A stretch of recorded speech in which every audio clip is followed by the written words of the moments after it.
Have you ever come across the word palindrome? It's a word that reads the same forward and backward, like level, madam, or even race car. Cool, right? In this quick video, we're going to learn how to check if a word or even a sentence is a palindrome using Python. Let's dive in together. So how do most people solve this?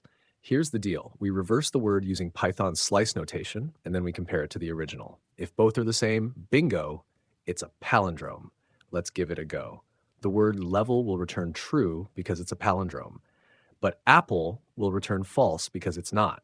Simple, right? It works great. But what if we want to check a full sentence? Let's take the classic example.